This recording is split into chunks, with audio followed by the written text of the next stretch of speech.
Welcome to the Twisted Tentacle Tavern. I am your innkeeper, Vase Odin, and today I want to talk about the D&D 5e published adventures. Wanted to take a moment and thank the patrons of this channel. Without you, I couldn't be doing this. Thank you guys. Dungeons & Dragons 5th edition is a few years old now, and because of that, they've been able to put out quite a few official adventures and a few official books for the game. I wanted to take a moment and discuss those adventure books specifically for new players who don't know which one to buy or which one would interest them the most. So I want to go over each one of those adventure books that are currently out as of April 2020.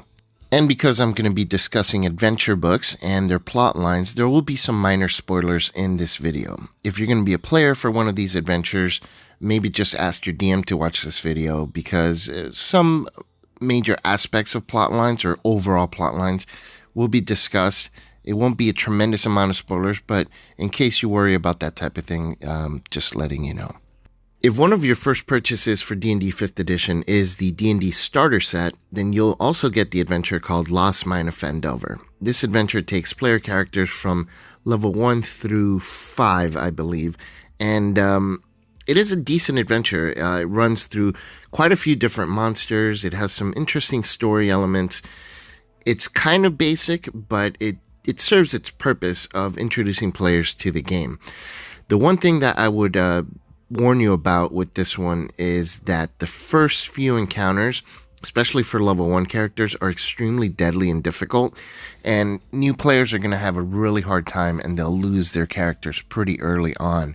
So as a dungeon master, keep that in mind. If you decide to run this, you may need to adjust those encounters so that you don't turn people off from the game right from the very beginning because of the feel bads.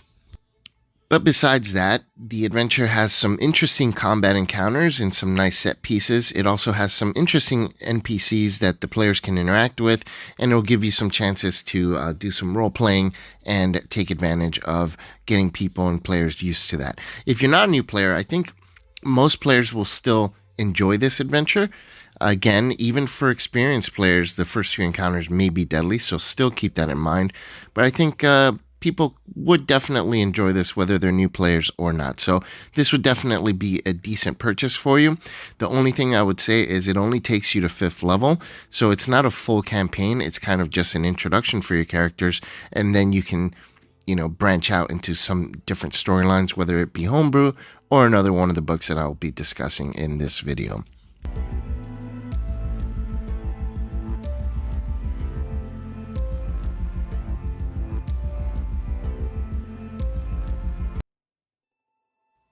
Next up is Hoard of the Dragon Queen. This adventure was the first adventure that was released for 5th edition Dungeons & Dragons, and it was written before the rules were actually finalized for the game. And it's pretty obvious because a lot of the combats are very out of balance. Some are way too easy, some are way too difficult. And a lot of the game requires some resource management from the players. So if players are not used to fighting on and on and on before getting a break or a rest, this is going to be kind of difficult for them to handle. So with that said, the adventure is pretty straightforward. Some people complain that it's too linear, that it's, they like to use the word railroad. I'm not a railroad hater, but it is pretty linear. So in that sense, it's kind of easy for a dungeon master to run. The thing that does make it not as easy is the fact that you do have to adjust a lot of the encounters. Otherwise, you're going to have a lot of problems and players that are not going to be very happy. Now, this adventure takes place in the Forgotten Realms, as all the other adventures that we're going to talk about in this video do. And it deals with a god of dragons called Tiamat, and she is an evil god of dragons. And so there's a cult of Tiamat who is trying to gather up some kind of a hoard of treasure for her or for themselves, whatever. Really, there's a deeper plot that kind of is developed in the next adventure that's actually connected to this, called Rise of Tiamat. But in this one, you're pretty much fighting cultists and you're fighting kobolds, and that's one of the gripes that I have with it. There are a couple of really cool battles and scenes, especially there's a scene in a city called Greenest where there's a raid by kobolds and this dragonborn. That's a really cool fight. But otherwise, there's a lot of the same fighting kobolds and that kind of thing and cultists. So it's not the most engaging in terms of variants of combat encounters, as well as different scenes or set pieces. The NPCs are also not as memorable as other adventures. So overall, I'm sure you can tell what my opinion is on this one. I wouldn't necessarily recommend it. Now, if you plan on running this as a prequel to Rise of Tiamat, which it's meant to be, Rise of Tiamat is a lot better, and I think that if you want to do that, then you're certainly welcome to do so. But what I would recommend is homebrew the road to the Rise of Tiamat and then run Rise of Tiamat. But that's just my 2 cents.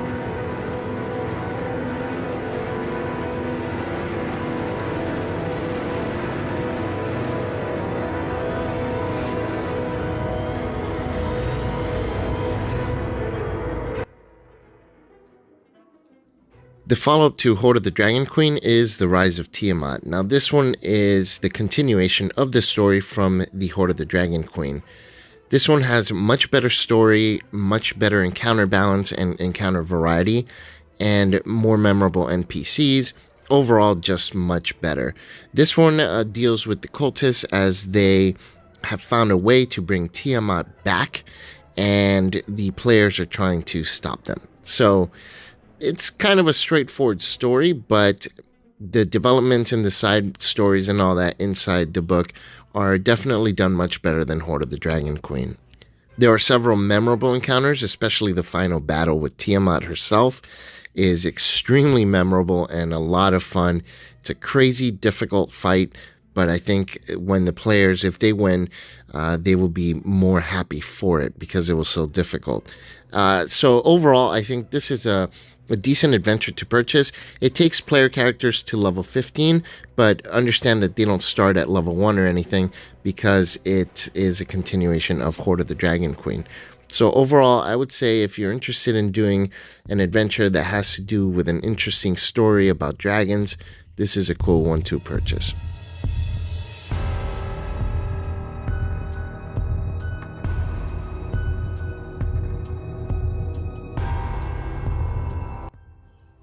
Princes of the Apocalypse is an adventure that revolves around 4 prophets who have found these ancient artifacts that will now allow them to summon the evil elemental princess into the world of Faerun. So the players are kind of initially hired to find a missing caravan of delegates, and then the adventure veers off from there. The delegate thing is just kind of the adventure hook. It really doesn't have much to do with the rest of the adventure, as the players discover the true plots of what's going on here. The cool thing about this one is that it has a lot to do with the elements, so you have water, fire, earth, and it really has a lot of flavor to it. The adventure doesn't have a tremendous amount of cool NPCs that the players can interact with, but it does have a lot of interesting set pieces. Couple things about this adventure. If you've run Hoard of the Dragon Queen before, then I don't recommend running this right after because the players will be fighting cultists again. So that'll feel a little redundant where they're constantly fighting cultists who are trying to bring something into the world. Sounds very familiar and your players will notice very quickly. This adventure is set to take players from level 1 through 15, though really the adventure is from level 3 to 15. So in a way you can run Lost Mines of Phandelver first and then kind of ease into it. And the book even provides a way for you to do that if that's what you were interested in doing. One thing to note about this adventure is that it is just a bunch of dungeon crawls mashed together, basically. There aren't a lot of other story elements besides just going from one dungeon to the next. Some people like that, some groups like that, and if that's your group, you'll really like this because the set pieces within those dungeons are pretty interesting. But those who like a little bit more story are going to find themselves bored pretty quickly with this one. Although the villains are really interesting on their own, and I wish there was a little bit more interaction with them instead of just a battle with them near the end. I wish there was a little bit more, meeting with these villains before fighting them, or fighting them once and have them get away, that kind of thing. Recurrence would have been a huge addition to this adventure, and it would have made it a lot more interesting and made the villains stand out a little bit more.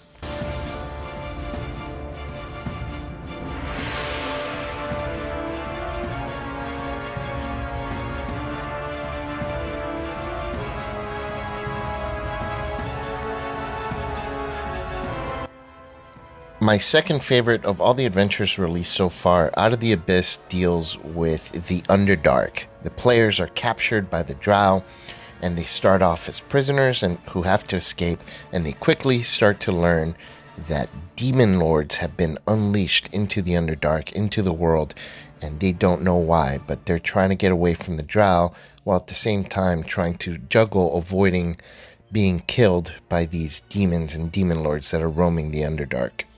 This adventure can be a lot of fun, but it does take a tremendous amount of work from a dungeon master to make it work properly. The book recommends certain things that I don't agree with and make the game a complete slog. And some DMs take it to heart and try to run this adventure, especially the first part of it, where they're just rolling random encounter after random encounter for days and sessions and sessions. It makes it extremely boring for players. It's also really difficult because of how the book is structured for a dungeon master to get a grasp of how to properly manage this whole thing. It's a bit of a monstrosity of an adventure, the way it's written and the way it's organized in the book. So it definitely is something that I would recommend going online and searching for resources that'll help you make sense of it and get a more organized approach to dealing with this. The adventure also starts the group with a huge number of non-player characters for the players to interact with. The problem here for some is that the dungeon master has to manage these NPCs throughout the adventuring career, at least the first half of the adventure, and it is tough for some DMs. I found it great because there's a lot of different personalities for the NPCs, and the players really take a liking to some, they dislike others, they don't trust some, and it creates an interesting dynamic. But juggling all these NPCs can be difficult, especially for new dungeon masters, so that's something definitely to look out for. Initially, the players start off as just directionless characters who were prisoners who are just trying to get away and survive. Pretty much the first half of the book is survival. The second half is stopping the plots that are going on that have to do with the demon lords being summoned. Now, though some of these plots are deep and have a lot of purpose behind them, it's unfortunate that the adventure doesn't give the players a way to truly find out what's going on deep inside. So I did sit down with my players afterwards and kind of explained what was going on, just to get their heads wrapped around exactly why the demon lords were there. Another issue that I kind of had with this adventure is that even though the villains have cool abilities and a lot of flavor to them, they aren't actually very interesting because they don't have any kind of plot other than they were summoned to this land and they just want to destroy things. Some of them have their own agendas, but even those are kind of bland and stale. So it doesn't provide a compelling villain for the players to go after. It's still interesting, and the fights are fantastic because all of the bosses have just awesome abilities that make for really cool and thematic fights. But again, it's story-wise, the players really don't have a purpose to dislike any of these creatures other than the fact that they're demons. Meanwhile, the true mastermind behind the plot, the heroes never get to meet or face, and that would be Lolth. So I wish that there was a little bit more of that. But all that said, I know it sounds like I have a lot of bones to pick with this adventure, but it's only because I love it so much that I have such things to say that are minor nitpicks regarding the adventure. I also want to warn people who are new to the game or who don't know what to expect with this adventure so that they're prepared for the things that truly are drawbacks to it before they dive into something that I think is truly an awesome idea and an awesome adventure overall. The setting is fantastic. The NPCs are great. The locations are really cool and interesting. The world inside of the Underdark is something that your players will love to explore if you use the book to describe things the way that it's intended. I think that it'll really make it come alive for your players and they will truly enjoy it. It's also got some really cool boss battles and a lot of fun interactions with NPCs. The adventure as a whole is so unique and different from anything else that's come out for Dungeons & Dragons 5th edition that I think it really lets it stand out on its own as something really unique and amazing. If you're able to manage and organize this adventure in a way that is feasible for you to run it, I think that it will be a fantastic game for all of you. Now, that said, it is also difficult for players because they're in the Underdark and they have very low resources and very few items other than the sword on their back. It does make it for a very difficult campaign and people will perish. So, something to keep in mind, it's a survivalist type of adventure in the first half. The second half, not as much, but there are still a lot of dangers around every corner. And so, it is not an easy adventure for players or dungeon masters, but once you have experience, I recommend you take a look into it because it's really an awesome adventure.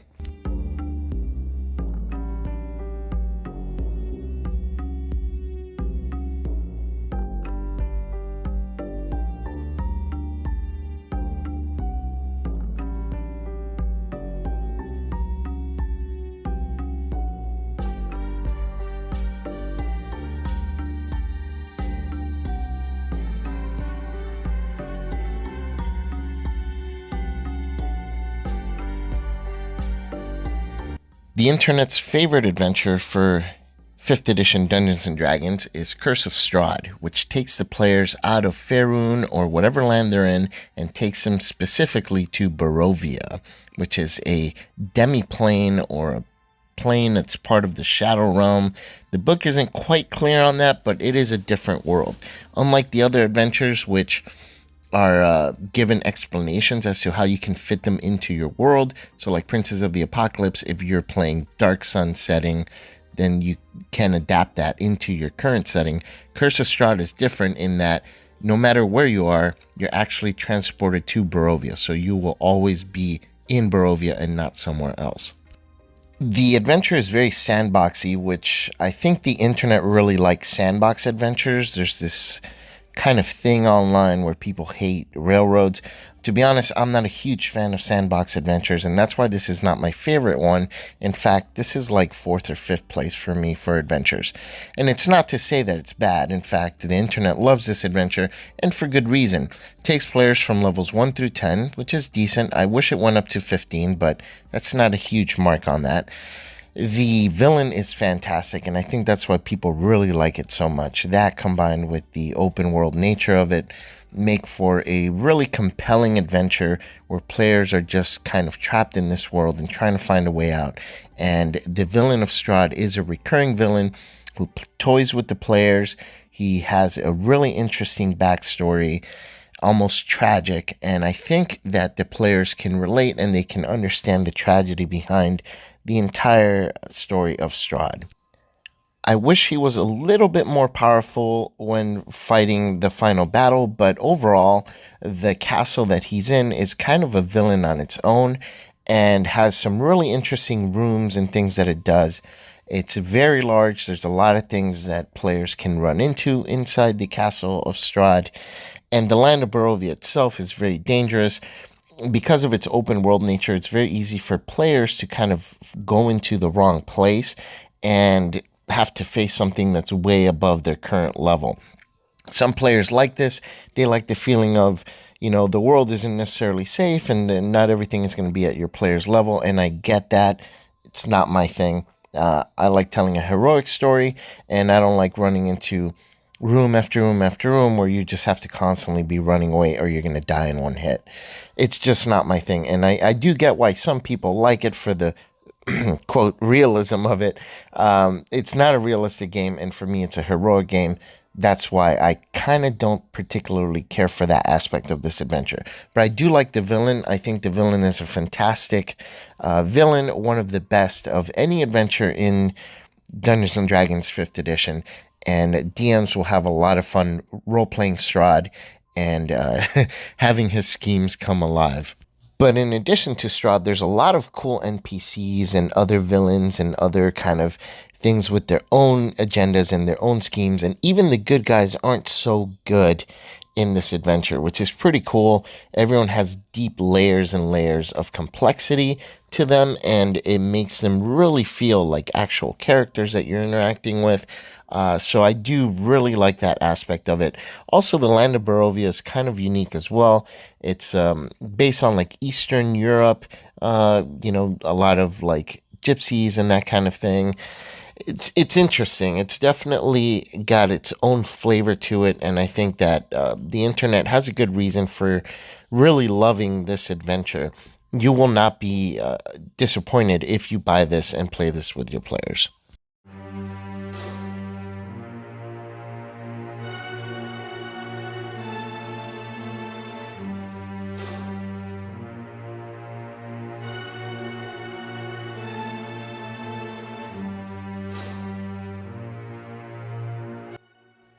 Now, if you really like giants, you're going to want to get Storm King's Thunder. This adventure basically has to do with this thing called the Ordning, which is the hierarchy of giants.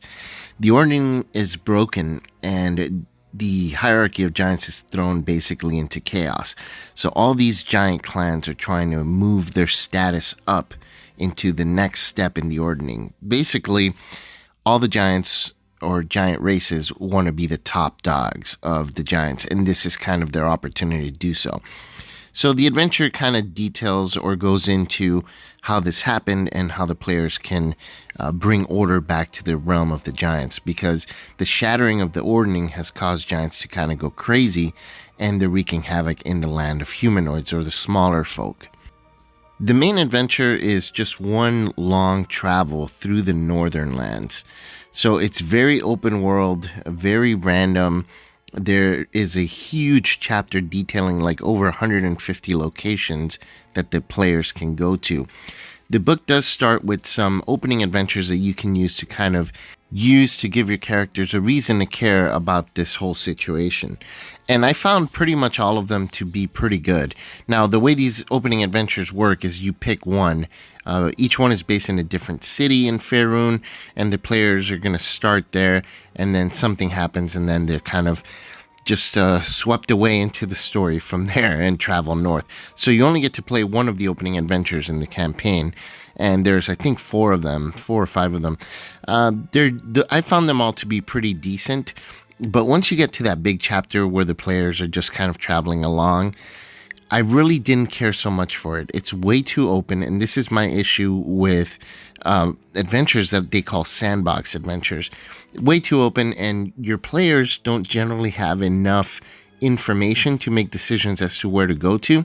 So they're basically directionless, and they're just constantly moving about for no reason, not knowing where to go, and just experiencing random situations and random adventures that they run into during their travels. Some people like this type of play. Again, I'm not a fan, but if you like that type of play, then this one is going to be huge for that, because most of the adventure is that. There is one kind of dungeon, which is a giant hall of worship that the giants go to and talk to an oracle. So that one dungeon, and then after that you kind of have to go and fight some giants in their lair. And again, there's several giants that you can pick from, or that the players can pick from, but the way the adventure's set up, the players really only get to go to one of them, and then they're kicked off into the last part of the adventure. So really the structure of the adventure is there's an opening scenario where giants attack, then they have this whole open world, and then they go into this oracle dungeon, and then from there they go fight one set of giant lords, and then from there they kind of go into the final location where they have to rescue the Storm King, and then they can fight a Kraken, which they're not going to win, so they need to run away, and then they fight a dragon. So that's the whole structure of the adventure. It sounds very simple because it is, and really the DM is kind of left on their own to fill in the gaps. And the adventure is supposed to take players from like level 3 all the way up to level 13. So, I mean, it's the length as far as the, if you stretch it out, it's a decent length. But again, the book doesn't really offer much in terms of structure. You're kind of left as a DM to kind of make that yourself.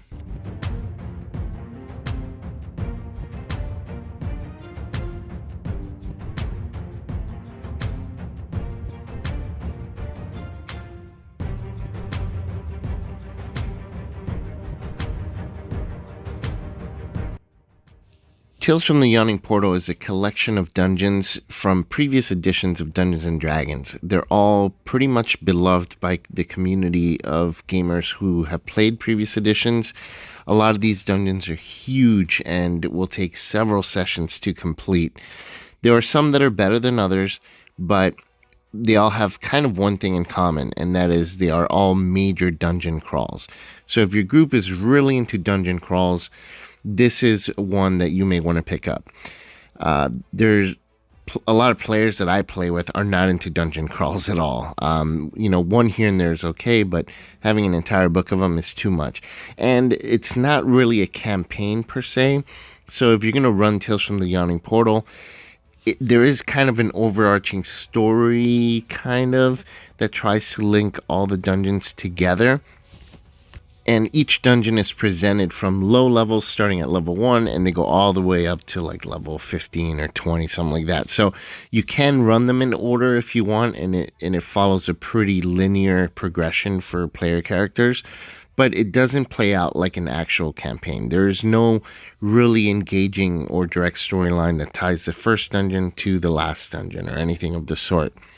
So for those who like the nostalgia of older editions, this is a great pickup. For someone like me who wants an actual story and doesn't care for dungeon crawls, and my group as well, I do not care for this book. I bought it and I've ran one dungeon from it, and you can immediately tell, even though the dungeons have been refreshed, you can tell this is from an older edition.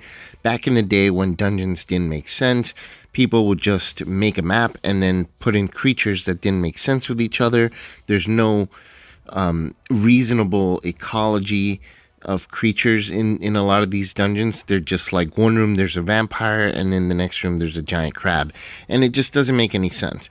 So it was very clear to me and everyone that I ran the dungeon for that this was an adventure from the 70s or early 80s. It just was not as cohesive as a lot of adventures are for 5th edition these days, like individual third-party adventures, that kind of stuff, or even the books that we've discussed earlier and will continue to discuss through the end of this video. So overall, I was not a big fan of this, but if you've played older editions of Dungeons & Dragons and you've played some of these dungeons, they've been updated for 5th edition, and you'll get a little bit of nostalgia out of it. I know the internet does like this book tremendously. I always see it very highly rated. I didn't think so at all. This is actually at the bottom of my list of adventures. Literally worse than Hoard of the Dragon Queen for me and my group.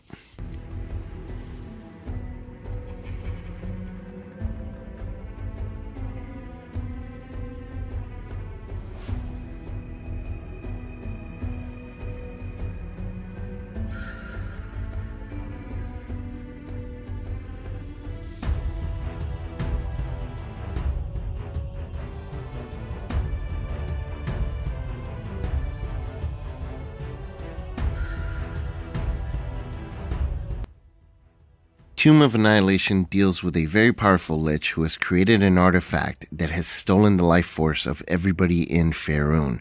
Basically, anyone who dies cannot be resurrected by magic in any way, shape, or form, not even a wish spell. So the players have to find out what's going on and stop the lich before he is able to fulfill his evil plot and become a god. pretty straightforward, but very compelling reason to pursue the storyline. And the story takes the players into a land called Cholt, which is a jungle. And there's really cool flavor to this one. There's a lot of dinosaurs, so if you're into dinosaurs, this is a cool adventure to run for your players. One thing that I didn't care for was there's a lot of travel on a hex grid and a lot of exploration. It's good that they made an adventure that makes rangers more useful. So in a way, I do like that they did attempt that. I don't know that it worked as well as they wanted it to, but overall, I think this adventure does work for the most part in every other aspect that it does. The locations have a lot of flavor. There's a lot of really interesting non-player characters, and the boss fights are really cool. And the final fight is awesome. I mean, it can go both ways. It can be very difficult or it can be very easy depending on the party makeup. But overall, the story is very compelling, and I think this is a great adventure. It's definitely in the top 4 for me, so I would highly recommend it. And what's really cool is it's not very difficult to run for Dungeon Masters. Players, I think the difficulty is a little bit higher than for a standard beginning group, but I would say it's about medium difficulty. Overall, a very cool adventure, and I do recommend that you pick this one up.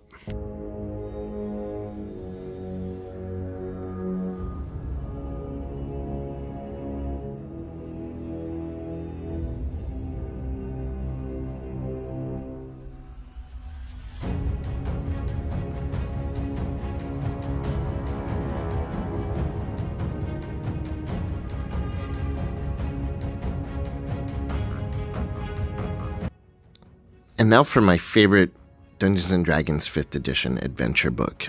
Despite its name, Waterdeep Dragon Heist has nothing to do with an actual heist that the players have to go through. It's about a heist that happened a long time ago, and the players have to recover a hidden cache of gold. They're called gold dragons in Waterdeep, but it's just gold coins. And the players find out that there is this hidden cache of gold beneath the city, and there are different factions around the city that also find out at the same time, and everyone wants a piece of it.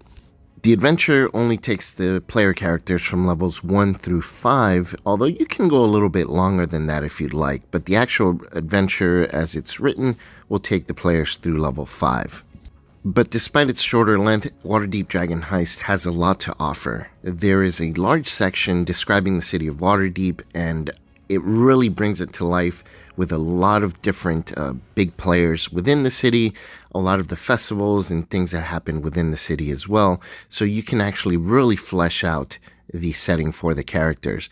It's also a pretty decent adventure overall with a lot of interesting player characters, all who have their own agendas and their own schemes and plots. It's a really great city adventure if you're into the urban adventure type of game. And there's a lot for the DM to work with in terms of the setting, the player characters, and the NPCs that they have to interact with. The story itself is not very complex, but it's decent enough to get the players interested, and it is also very different from what all the other adventures within this video have to offer. The main reason is that this is an urban adventure, whereas most of the other adventures are like world-shattering events or big dungeons. This one is not. This one takes place within a city. It's very small in terms of scale, very personal for the players, and has a lot of interesting villains that you can pick from. And that's the one thing I think that is a negative here is the villains. Not that they're bad, it's just that there are like 4 villains to pick from. There is Xanathar the Beholder. You can see them all on the cover, so it's not really a huge spoiler. Brigand Dearth, Jarlaxle from Brigand Dearth, he's a drow. There are the Castellanters, which is a noble family, and then the guy that you see right up in your face here, and that is Manshoon, and a wizard who started the Zentarum faction within the Forgotten Realms. These villains each have their own reasons for wanting the hidden cache of gold, and you do interact with some of them throughout the adventure, regardless of which villain you choose for your heroes. You never really get to face any of them head on. They kind of just scheme behind the scenes. You do get to interact with them, which is interesting. But the reason I say that the villains are a bit of a negative is because the book kind of gives you the illusion that there is a lot of replayability, because you get to pick a villain and a season of the year that you want to set the adventure in, and then the players play it, and then you can go back and play a different season with a different villain. But the adventure pretty much plays out the same no matter which villain you pick. There's just a couple of minor differences that occur based on the villain that you pick. So it's not a tremendous impact in the overall adventure or the overall story. And I think that's a little bit of a negative, because there's a lot of time spent describing each one and their schemes, when in reality it doesn't affect the overall development of the story for the most part. But my players and I really enjoyed this adventure. It was a lot of fun. If you really play up the NPCs and the different characters that the book gives you, I mean, there's just so much to work with for a DM who really wants to flesh out the city and its characters, that it really makes it come alive, and it's a lot of fun for player characters on a lighter type of adventure that's not so world-shattering like all the other ones.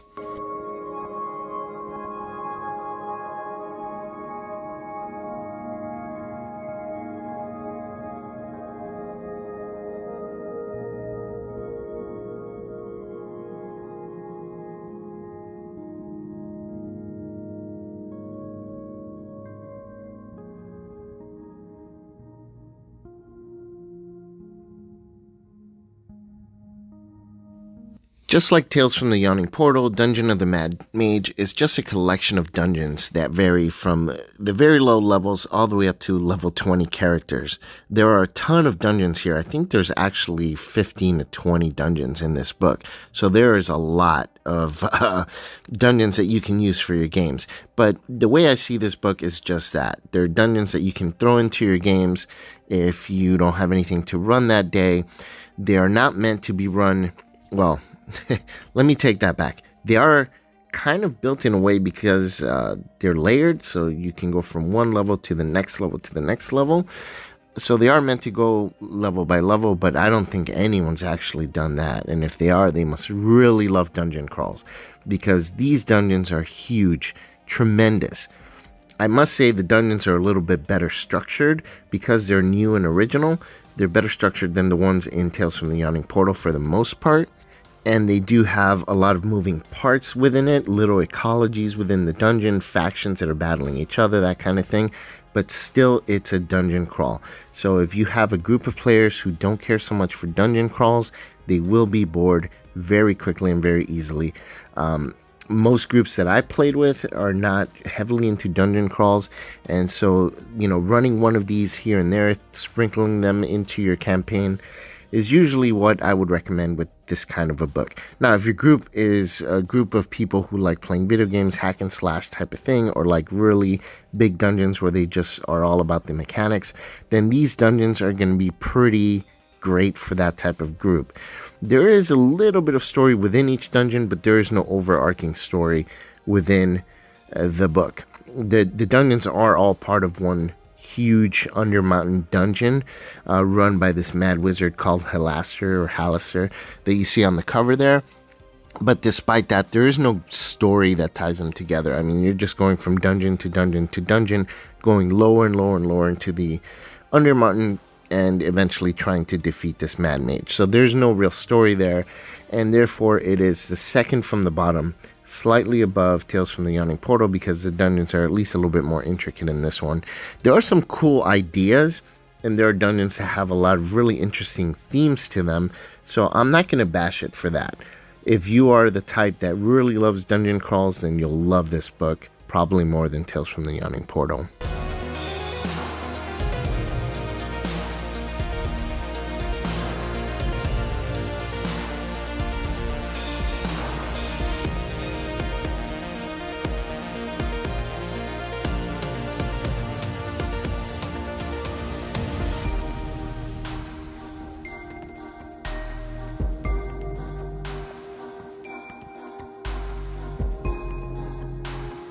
And then there was Baldur's Gate Descent into Avernus. This is the latest adventure from Wizards of the Coast for Dungeons & Dragons 5th edition as of April of 2020.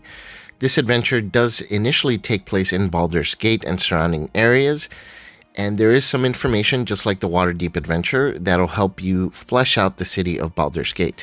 But the adventure eventually takes you into the Nine Hells, where you battle some devils, and there are a few demons as well. There are some major wars going on between the devils and demons, and the players are kind of caught in the middle of it. And to top it all off, there seems to be some kind of a plot that occurred where the city of Baldur's Gate is getting sucked up into the Nine Hells. And of course, it's up to the players to stop that from happening. Plus, there is a fallen angel, or now a devil, named Zariel that you see on the cover there. And it's up to the player characters to decide if they want to help her, stop her, or try and redeem her, or just do nothing. Because the players are caught in the middle of a war that's bigger than them, they're running constantly into all these different players within the war, different NPCs and enemies and villains, as well as some potential strange allies that can assist them in their quest. Overall, this adventure has some amazing characters, some really cool set pieces, and some just blatantly crazy evil places for them to visit. There's a lot of demons and devils and all sorts of evil stuff happening. It's pretty cool, and the plot does feel epic in scale, kind of like Storm King's Thunder and a few of the other adventures that I've talked about in this video. Overall, this adventure comes highly rated by me. I think that you would really enjoy playing it, and because it's the latest one, Wizards of the Coast seems to have learned from a lot of their mistakes with previous adventures, and the book is not as much of a mess as some of the previous releases, and the structure of it seems a little bit easier to follow for dungeon masters. And even though the story is somewhat linear initially, there are some places where it's a little bit more open for those people who like that. There are places where it's a little more linear for people who like that. So it strikes a nice balance between the two. So I think overall, of all the adventures, this one seems to be the most balanced in terms of difficulty, openness, railroadiness, all that kind of stuff, and ease of preparation for dungeon masters. So if you're interested in an adventure that is compelling, an adventure that your players will really enjoy with some cool NPCs, some cool set pieces, this is one that I would highly recommend. It's not my favorite adventure of the group in here. That is Waterdeep Dragon Heist. My second being the Out of the Abyss, but this comes in at third. So third is not a bad place to be, and I think that you wouldn't go wrong by buying this adventure.